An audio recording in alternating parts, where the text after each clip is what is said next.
berdiri tegak. Tidak ada perang. Tembak. Tidak ada begitu. Berdiri tegak menyatakan dia siap untuk apa? Berperang. Kan begitu. Menyatakan diri, oke, saya punya amunisi, saya punya perlengkapan perang, dan bukan hanya itu. Kesiapan hati untuk berperang. Kan itu. Suruh perang. Masih ingat? Berapa ribu orang itu? Yang Gideon? Ya, yang mereka mau berperang, lalu Gideon kata, Gideon atau siapa itu yang mengatakan bahwa 300. Ya, yang akhirnya tinggal 300 dari sekian tinggal 300. Bapak Ibu, waktu saya baca latar belakangnya, ribuan orang itu kenapa mereka pulang? Jawabannya satu, enggak siap berperang. Cuma Terpaksa. Tuhan suruh, Tuhan kan lebih tahu setiap hati kan? Tuhan bilang, coba bikin begini, diumumkan. Bagi kalian yang masih punya istri, yang masih punya peternakan, yang masih punya dagang, yang masih pikirannya ke sana, pulang katanya. Sebagian pulang, tinggallah sekian. Tuhan katakan masih terlalu besar. Betul? Ini bukan senjata, kesiapan hati untuk berperang.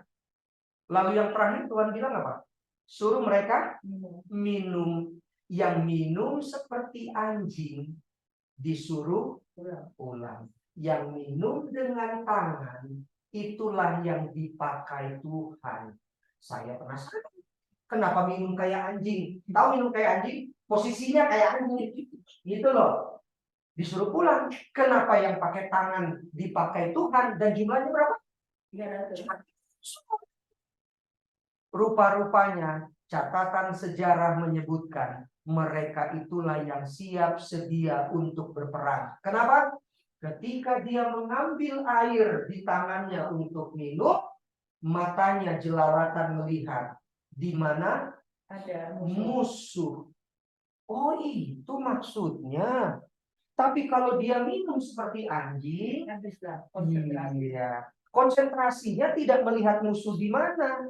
Artinya dia nggak siap untuk berperang, makanya disuruh pulang. Lalu Tuhan katakan apa? Ini pasukanku. Siaplah berperang dengan 300 orang. Hatinya dulu siap nggak berperang. Ini senjata-senjata hanya alat pendukung, betul nggak? Itu tadi yang Ibu bilang, Indonesia cuma pakai bambu runcing, Belanda udah dedor, bambu runcing belum nyampe, peluru udah masuk di kepala.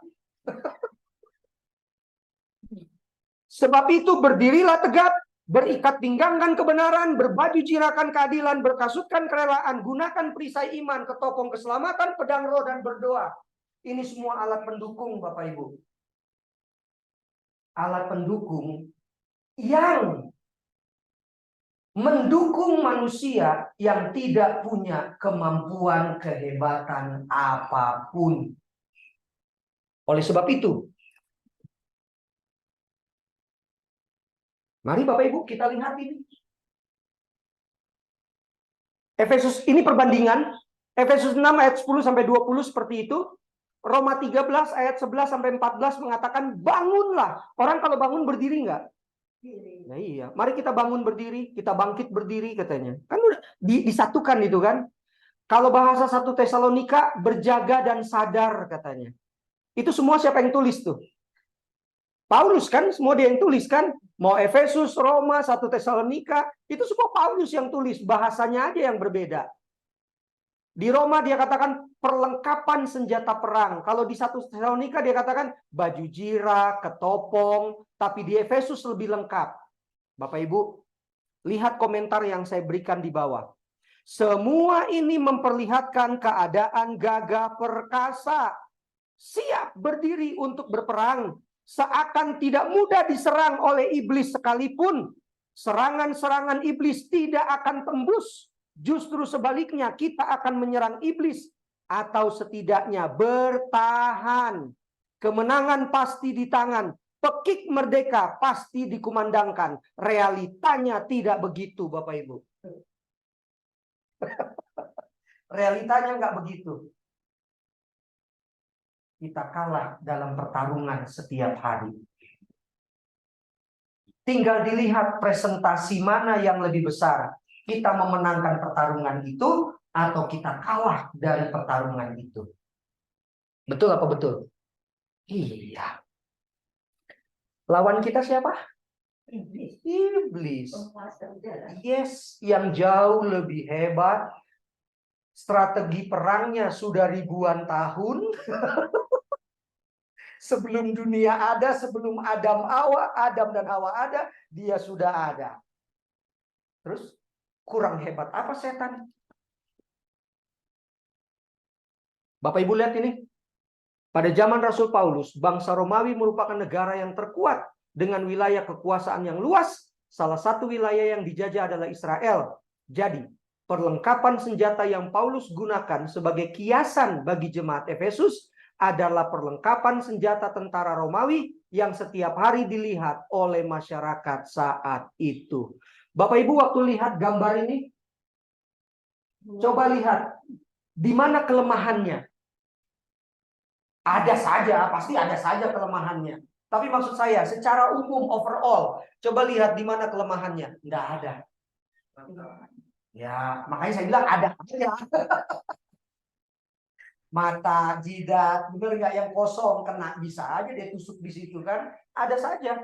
Tetapi secara umum, sulit orang mau melawan seperti ini. Ya kan? Dia mau colok di mata, dia tangkis pakai perisai.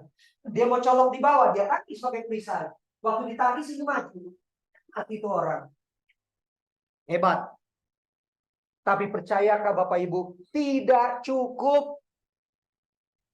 Tidak cukup. Saya ulang tadi apa? Berikat pinggangkan kebenaran, keadilan, kerelaan, iman, keselamatan, Roh Kudus, dan doa. Itu senjata-senjata hebat enggak? Hebat. Tapi sayang, senjata yang hebat itu bukan di tangan yang benar. Bisa ngerti maksud saya?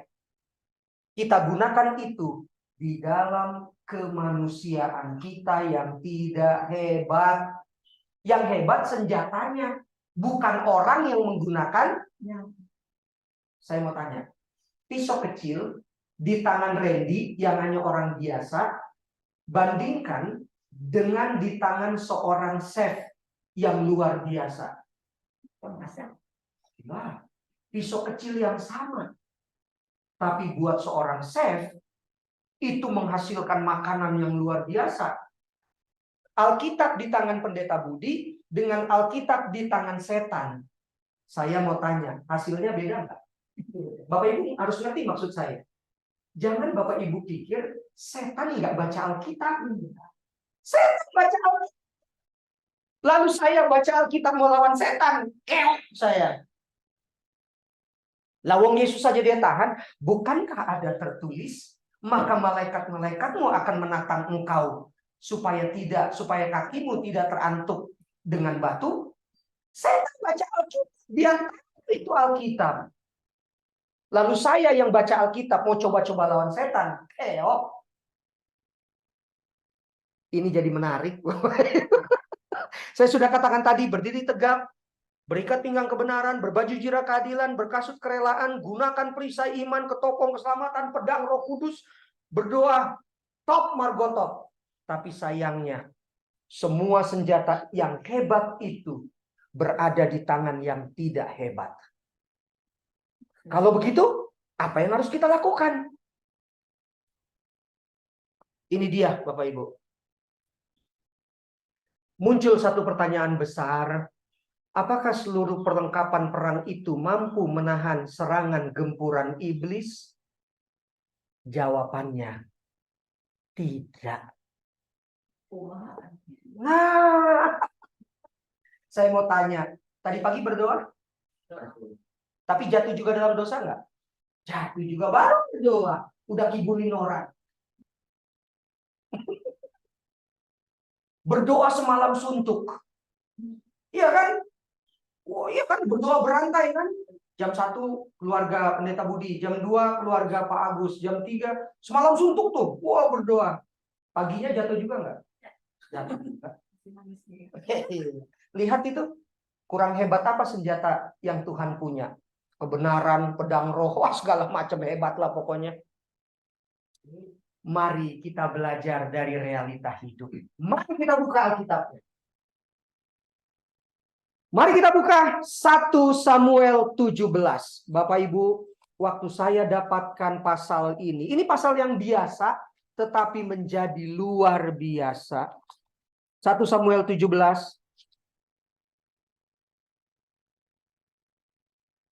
Bicara tentang siapa? Goliat dan Daud. Secara umum kita sudah tahu cerita ini. Saya hanya mau membuat sebuah arah yang lebih mengkerucut. Goliat badannya setinggi apa? 3 meteran, betul sekali. Saya udah baca itu, sekitar 3 meteran, Bu. Daud ukuran normal. Jadi kalau Daud ya kecil, pendek, ya tidak badan ya normal lah. Saya baca bila mana Daud berhadapan dengan Goliat, bersisian begitu ya, maka Daud melihat Goliat tuh begini. Sementara Goliat melihat Daud, itu dia tenteng begini doang. Jadi kalaupun Daud lompat-lompat mau pukul mukanya Goliat, nggak akan dapat. Itu dari segi postur tubuh, besar, berat, tinggi, betul. Dan itu berdampak kepada tenaga, betul nggak? Ya.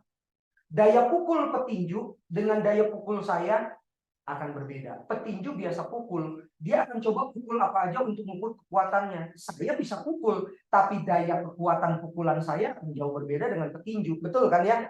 Iya. Bapak Ibu, mari kita lihat antara Goliat dan Daud. Dengan jelas cerita itu berkata, mari kita buka 1 Samuel 17. Orang Filistin mengumpulkan tentaranya untuk berperang. Mereka berkumpul di Soko yang di tanah Yehuda dan berkemah antara Soko dan Azeka di Efes Damim. Saul dan orang-orang Israel juga berkumpul dan berkemah di lembah Tarbantin. Mereka mengatur barisan perangnya berhadapan dengan orang Filistin. Orang Filistin berdiri di bukit sebelah sini dan orang Israel berdiri di bukit sebelah sana. Lembah ada di antara mereka. Ayat 4. Tegas mengatakan, tampillah keluar seorang pendekar. Bapak Ibu, kata pendekar itu bukan sekedar sebutan. Ayat berikutnya dengan jelas mengatakan, di ayat-ayat berikutnya, sejak mudanya pekerjaannya Goliat memang sudah apa? Sudah berperang. Itu arti pendekar. Di zaman kita sekarang ada sebutan pahlawan kesiangan. Dia muncul saat semua sudah beres. Kan gua udah bilang dari dulu, pahlawan kesiangan lu. Berikutnya, dari tentara orang Filistin, pendekar itu namanya Goliat dari Gat, tingginya 6 hasta sejengkal. Cari saja 1 hasta itu berapa sentimeter, kali saja. Tambah sejengkal. Betul yang dibilang Ibu Wahyu. Saya sudah baca itu sekitar 3 meter Bapak Ibu. 3 meter segimana ya? Pak, tinggi rumah ini ada 3 meter oh. Ada 3 meter. 1, oh ya betul. 1, 2, betul 3 meter. Segitulah tingginya. Wow. Bukan hanya tinggi, badannya besar, tenaganya besar. Pokoknya is the best lah. Makannya juga besar. Perhatikan baik-baik Bapak Ibu. Ini yang menarik yang saya ingin sampaikan kepada kita. Apa yang dipakai Goliat? Ketopong, tembaga di kepalanya. Ia memakai baju jira yang bersisik. Tahu bersisik? Bersisik tuh apa namanya? Ya numpuk-numpuk gitu loh, bertumpuk-tumpuk. Jadi orang sulit untuk Berikutnya, berat baju jira ini 5.000 shikal tembaga. Buset. Segimana tuh beratnya? Berapa kilo? Saya nggak tahu. Bapak Ibu cari tahu aja sendiri. Dia memakai penutup kaki dari tembaga. Di bahunya ia memanggul lembing tembaga. Gagang tombaknya seperti pesa tukang tenun. Dan mata tombaknya itu 600 shikal besi beratnya. Itu baru mata tombaknya. Belum dengan gagangnya. Ini menunjukkan betapa berat dan hebatnya senjata itu. Itu jauh berbeda dengan lembing yang dipakai oleh tentara biasa. Kan begitu kan? Karena tentara biasa boleh saja nggak akan sanggup mengangkat bahkan melempar lembing yang dimiliki oleh siapa? Oleh Goliat. Kan begitu kan? Sesuai ukuran badan. Dan seorang pembawa perisai berjalan di depannya. Ini yang menarik. Goliat berdiri dan berseru kepada barisan Israel, katanya kepada mereka, "Mengapa kamu keluar untuk mengatur barisan perangmu?" Sebenarnya Goliat mau bilang begini, kau maju pun nggak akan ada hasil, percuma, nggak usah diatur-atur barisan lo. Sekarang begini aja deh, pilih salah satu lah. Bukankah aku seorang Filistin dan kamu adalah hamba Saul? Pilihlah bagimu seorang dan biarlah ia turun mendapatkan aku. Jika ia dapat berperang melawan aku dan mengalahkan aku, maka kami akan menjadi hambamu. Tetapi jika aku dapat mengungguli dia dan mengalahkannya, maka kamu akan menjadi hamba kami dan takluk kepada kami. Pula kata Goliat, aku menantang hari ini barisan Israel. Berikanlah kepadaku seorang supaya kami berperang seorang lawan. Itu baru namanya gentle, Bapak Ibu.